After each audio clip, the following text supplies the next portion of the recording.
நிகழ்ச்சிக்கு உங்களை வரவேற்கிறோம். மாற்றுத்திறனாளிகளும் செய்திகளை புரிந்து கொள்ள உதவுவதற்காக நம்மோடு அரங்கத்தில் இருக்கிறார் திருமதி விஜயா பாஸ்கரன். தலைப்பு செய்திகளை இனி பார்ப்போம். பிரிவினைவாத சக்திகளுக்கு இந்தியாவில் இடமில்லை. சுதந்திர தின உரையில் பிரதமர் மன்மோகன் சிங் எச்சரிக்கை. கச்சத்தீவு விவகாரத்தில் தமிழகத்தின் உரிமையை நிலைநாட்ட தொடர்ந்து முயற்சி. சுதந்திர தின உரையில் முதலமைச்சர் ஜெயலலிதா பேச்சு. பெண்களுக்கு எதிரான வழக்குகளை விரைந்து முடிக்க நடவடிக்கை. உச்சநீதிமன்ற தலைமை நீதிபதி சதாசிவம் உறுதி. செல்போன் கட்டணங்கள் 50% வரை உயர வாய்ப்பு. செல்போன் நிறுவனங்கள் அறிவிப்பு. கூடங்குளம் முதல் அணு உலையில் 500 மெகாவாட் மின் உற்பத்திக்கு அனுமதி. ஒப்புதல் அளித்தது இந்திய அணுசக்தி ஒழுங்குமுறை வாரியம்.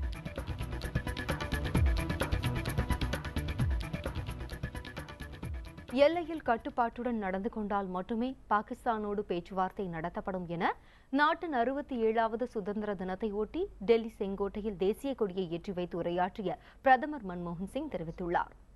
வேலை வாய்ப்பு நிறைந்த நாடாக இந்தியா உருவாக வேண்டும் என்ற கனவு நிறைவேறி வருவதாகவும் அவர் பெருமிதம் தெரிவித்துள்ளார். உத்தரகாண்டில் அண்மையில் ஏற்பட்ட இயற்கை பேரழிவு குறித்து மன்மோகன் சிங் கவலை தெரிவித்தார். அப்போது ராணுவ வீரர்கள் மீட்பு பணிகளை சிறப்பாக மேற்கொண்டதாகவும் அவர் பாராட்டு தெரிவித்தார். மேலும் பிரிவினைவாத சக்திகளுக்கு நாட்டில் இடமில்லை எனவும் பிரதமர் எச்சரித்தார்.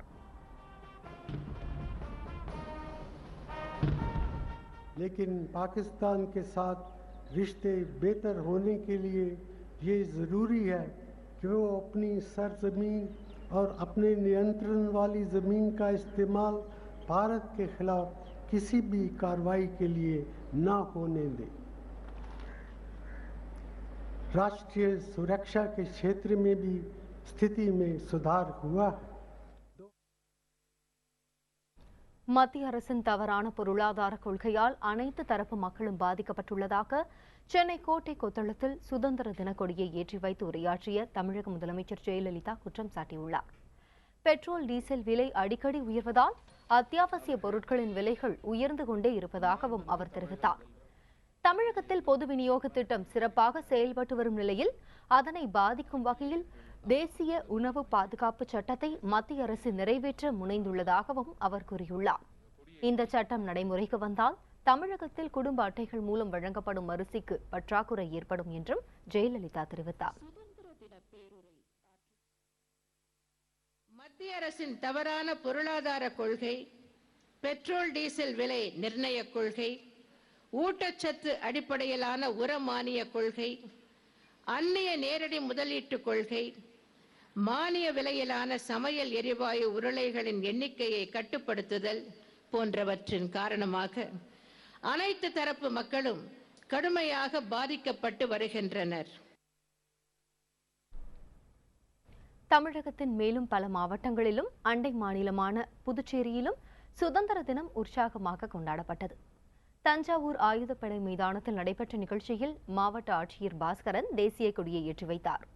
காஞ்சிபுரம் மாவட்ட ஆட்சியர் அலுவலக வளாகத்தில் நடைபெற்ற நிகழ்ச்சியில் ஆட்சியர் சித்திரசேனன் மூவர்ண கொடியை ஏற்றி காவல்துறை மரியாதையையும் ஏற்றுக்கொண்டார். சேலத்தில் மாவட்ட ஆட்சியர் மகரச பூசணம் தேசிய கொடியை ஏற்றி புறாக்களையும் பறக்கவிட்டார்.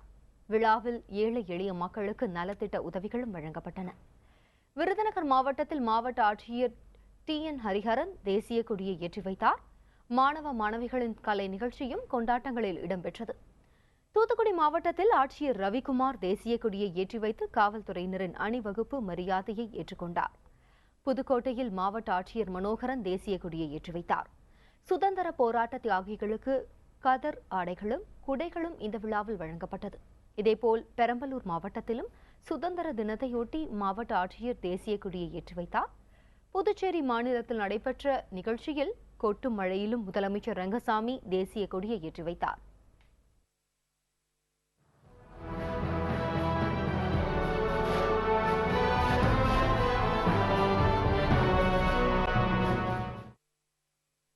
காஷ்மீரின் பாராமுல்லா மாவட்டத்தில் அமைந்துள்ள போர் வீரர்கள் நினைவிடத்தில் இந்திய ராணுவத்தினர் மலர் வளையம் வைத்து அஞ்சலி செலுத்தினர். பூரி பகுதியில் அமைந்துள்ள இந்த நினைவிடத்தில் ஒவ்வொரு ஆண்டும் சுதந்திர தினத்தன்று ராணுவத்தினர் அஞ்சலி செலுத்துகின்றனர். இந்தியாவின் பாதுகாப்பிற்காக ஒவ்வொரு போரிலும் உயிரிழந்த வீரர்களை நினைவு கூறும் விதமாக இந்த நிகழ்ச்சி நடைபெறுகிறது. ராணுவ வீரர்கள் அணிவகுத்து மரியாதை செலுத்துகின்றனர்.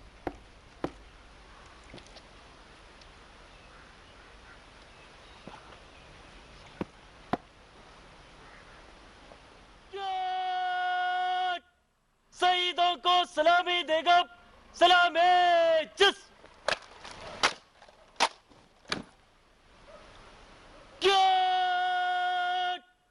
शोक जिस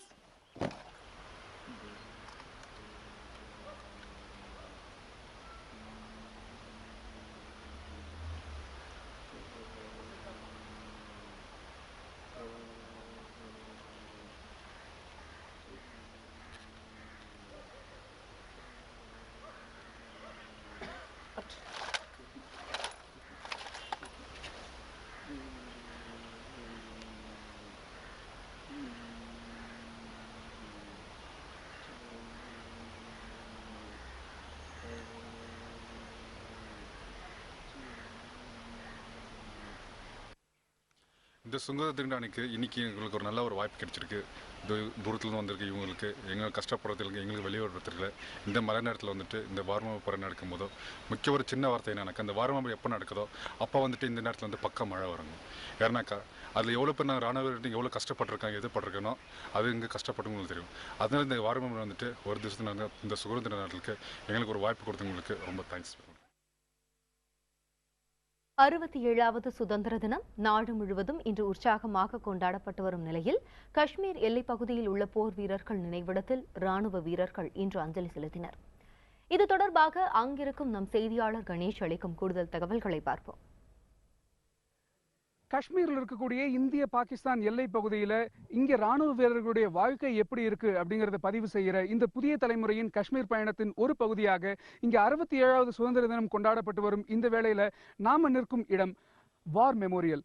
1947-48 ஆண்டுகளில் நடந்த போர்ல உயிரிழந்த ராணுவ வீரர்களுக்கு அஞ்சலி செலுத்துவதற்காக இந்த இடம் வந்து வார் மெமோரியல் அமைக்கப்பட்டிருக்கு. சுதந்திர தினத்தையொட்டி இந்த இடத்திலும் வந்து இன்றைக்கு ராணுவ வீரர்களுக்கு அஞ்சலி செலுத்தப்பட்டது. இந்த இடம் வந்து அமைந்திருக்கக்கூடிய பகுதி மிகவும் முக்கியத்துவம் வாய்ந்த பகுதி. நீங்க இதற்கு பின்னாடி இருக்கக்கூடிய மலைகளை பார்க்கலாம். இதுதான் இந்தியாவுடைய கடைக்கோடி எல்லையாக இருக்கிறது.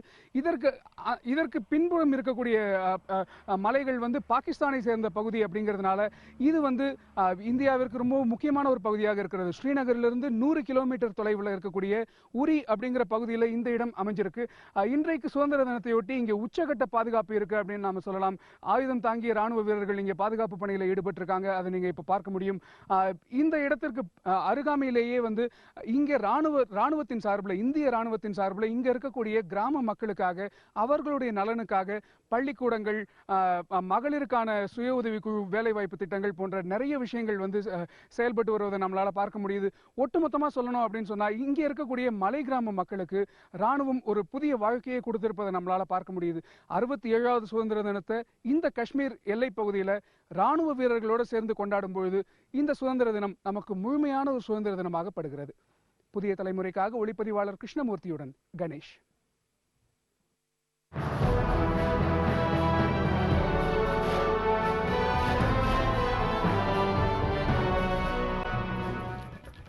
பெண்கள் மற்றும் சிறுவர்கள் தொடர்பான வழக்குகளுக்கு முக்கியத்துவம் அளித்து விரைவாக விசாரிக்க உத்தரவிட்டுள்ளதாக உச்சநீதிமன்ற தலைமை நீதிபதி பி. சதாசிவம் தெரிவித்துள்ளார். டெல்லியில் நடைபெற்ற உச்சநீதிமன்ற பார் கவுன்சில் நிகழ்ச்சியில் கலந்து கொண்டு பேசிய அவர் இதனை தெரிவித்தார். I have directed the cases relating to women, juvenile, death sentences, jail matters and cases relating to conviction be accorded priority and such matters be listed at the top of the list. கூடங்குளத்தில் அமைக்கப்பட்டுள்ள முதல் அணு உலையில் 500 megawatt மின் உற்பத்தி செய்ய அனுமதி வழங்கப்பட்டுள்ளதாக அணுமின் நிலைய வளாக இயக்குநர் சுந்தர் தெரிவித்துள்ளார். கூடங்குளம் அணுமின் நிலையம் யூனிட் நம்பர் 1க்கு நேற்று இரவு எங்களுக்கு அணுசக்தி ஒழுங்குமுறை வாரியத்திலிருந்து அனுமதி கிடைச்சு அடுத்த ஃபேஸ், அதாவது பவர் ப்ரொடக்ஷன் ஃபேஸுங்கிற கண்டிஷனுக்கு நாங்கள் கிளியரன்ஸ் கிடச்சிருக்கு. கிட்டத்தட்ட 500 மெகாவாட் உற்பத்தி பண்ணுறதுக்கான அனுமதி கிடச்சிருக்கு. நேற்று இரவே எங்களோட இதுக்கான ஏற்பாடுகளை ஆரம்பித்து நாங்கள் பவர் ப்ரொடக்ஷனுக்கான சோதனைகள்லாம் டெஸ்ட்டில் ஆரம்பிச்சிட்டோம். அடுத்தாப்பில் இந்த மாத கடைசியில் கிட்டத்தட்ட 400 to 500 மெகாவாட் உற்பத்தி பண்ணணும்னு நம்புகிறோம். நாங்கள் இந்த ஆகஸ்ட் எண்டில் இந்த டிசம்பருக்குள்ளே 1000 மெகாவாட் திறனை நாங்கள் கட்டாயம் அடைவோம்னு நம்புகிறோம். தமிழகத்தில் நகை கடைகளில் தங்க நாணயங்கள் விற்பனை நாளை முதல் நிறுத்தப்படுவதாக வியாபாரிகள் அறிவித்துள்ளனர்.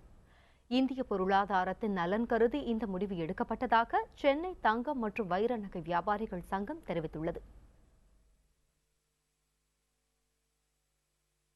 இந்தியன் பேட்மிண்டன் லீக் போட்டியில் ஹைதராபாத் அணியின் சார்பாக விளையாடிய சாய்னா நேவால் PV சிந்துவை வீழ்த்தி வெற்றி பெற்றுள்ளார். பேட்மிண்டன் ரசிகர்களின் எதிர்பார்ப்பை அதிகப்படுத்திய சாய்னா நேவால் மற்றும் PV சிந்து மோதும் இந்தியன் பேட்மிண்டன் லீக் போட்டி டெல்லியில் நடைபெற்றது. இந்த போட்டியில் ஹைதராபாத் அணி கேப்டன் சாய்னா நேவால் தொடக்கத்திலிருந்தே சிறப்பான ஆட்டத்தை வெளிப்படுத்தினார். முதல் செட்டில் 21-19 என சாய்னா முன்னிலை பெற்றார். 21-8 என்ற செட்டுகளில் இரண்டாவது செட்டையும் அவர் கைப்பற்றினார்.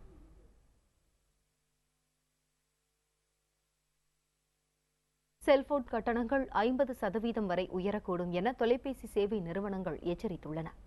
தொலைபேசி அலைவரிசை ஏலத்திற்கான அடிப்படை விலையை அரசு குறைக்காவிட்டால் கட்டணத்தை உயர்த்த வேண்டிய கட்டாயம் ஏற்படும் என ஏர்டெல் தெரிவித்துள்ளது. மேலும் அலைவரிசைகள் முழுமையும் விற்க இயலாமல் போகும் என்றும் இதனால் அரசுக்கு எதிர்பார்த்த தொகை கிடைக்காது என்றும் பாரதி ஏர்டெல் தெரிவித்துள்ளது.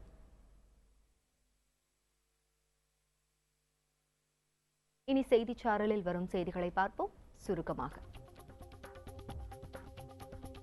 விருதுநகர் மாவட்டம் சிவகாசியைச் சேர்ந்த மத்தாப்பு ஆலை உரிமையாளரான வாசுதேவன் என்பவர் ஆண்டுதோறும் சுதந்திர தினத்தன்று மாணவர்கள் சட்டையில் குத்திக் கொள்வதற்காக தேசிய கொடிகளை வழங்கி வருகிறார். 18 ஆண்டுகளுக்கு முன்பு 10 பள்ளிகளுக்கு தேசிய கொடி வழங்கும் பணியை தொடங்கிய இவர் தற்போது 600 பள்ளிகளுக்கு அளித்து வருகிறார். அரசு மற்றும் தனியார் அலுவலகங்களுக்கும் தேசிய கொடிகளை வாங்கி அனுப்பும் வாசுதேவன் இந்த ஆண்டு 15 லட்சம் கொடிகளுக்கு மேல் வாங்கி அனுப்பியுள்ளார். தமிழ்நாட்டில் முதன்முறையாக கல்லூரி மாணவர்கள் தன்னார்வ வேட்டை தடுப்பு காவலர்களாக சேர்க்கப்பட்டுள்ளனர். மதுரை மாவட்டம் உசிலம்பட்டியில் 18 மாணவ மாணவிகள் இன்று பதவியேற்றுக் கொண்டனர். அவர்களுக்கு மலையேற்றம் மற்றும் மிருகங்கள் பராமரிப்பு பயிற்சிகள் வழங்கப்பட்டன. புதுக்கோட்டை மாவட்டம் பொன்னமராவதியில் அரசு அனுமதியின்றி மணல் அள்ளிய லாரி பறிமுதல் செய்யப்பட்டது. பகவான்பட்டி கண்மாயில் குளத்து மண்ணை அள்ளிச் சென்ற அந்த லாரி பொன்னமராவதியில் நடந்த வாகன சோதனையில் சிக்கியது. லாரியை பறிமுதல் செய்த மாவட்ட புவியியல் மற்றும் சுரங்கத்துறை அலுவலர்கள் அதனை பொன்னமராவதி காவல் நிலையத்தில் ஒப்படைத்தனர். திண்டுக்கல் மாவட்டம் கள்ளிப்பட்டி கிராமத்தில் சட்ட விழிப்புணர்வு முகாமுக்கு வந்த நீதிபதியை கிராம மக்கள் முற்றுகையிட்டனர். முகாமில் பங்கேற்க சட்ட பணிகள் ஆணைக்குழு நீதிபதி பத்மநாபன் வந்தபோது கிராம மக்கள் அவரை முற்றுகையிட்டனர். தங்கள் பகுதியில் குடிநீர், கழிவுநீர் வசதி, கழிப்பிட வசதிகளை செட்டிநாயக்கன்பட்டி பஞ்சாயத்து செய்து தரவில்லை என்று அவர்கள் குற்றம் சாட்டினர். நீதிபதியை அழைத்துச் சென்று தங்களது கிராமத்தின் நிலையை அவர்கள் விளக்கினர். ராமநாதபுரம் மாவட்ட பள்ளி கல்வித்துறை சார்பில் சதுரங்க விழிப்புணர்வு கருத்தரங்கம் நடைபெற்றது. சதுரங்க விளையாட்டு குறித்தும் அதன் நுணுக்கங்கள் பற்றியும் இந்த கருத்தரங்கில் விவாதிக்கப்பட்டது. போட்டியின் சிறப்பு பயிற்சி முறைகள் குறித்தும் கருத்தரங்கில் விளக்கப்பட்டது. இதில் ஏராளமான மாணவ மாணவிகள் ஆர்வத்தோடு கலந்து கொண்டனர். எகிப்தில் பதவி நீக்கம் செய்யப்பட்ட அதிபர் முகமது மோசியின் ஆதரவாளர்கள் மீது ராணுவம் நடத்திய தாக்குதலில் உயிரிழந்தவர்களின் எண்ணிக்கை 275 தாண்டியுள்ளதாக தகவல்கள் தெரிவிக்கின்றன. ராணுவ தாக்குதலால் அதிர்ச்சியடைந்துள்ள அந்நாட்டு துணை அதிபர் எல்பரேடி தனது பதவியை ராஜினாமா செய்துள்ளார். எகிப்தின் பல்வேறு இடங்களில் வன்முறை பரவியுள்ளதை அடுத்து நெருக்கடி நிலையை ராணுவ அரசு பிரகடனப்படுத்தியுள்ளது. அத்துடன் எதிர்ப்பாளர்கள் போராட்டங்கள் நடத்தவும் முகாம்களில் தங்கவும் தடை விதிக்கப்பட்டுள்ளது.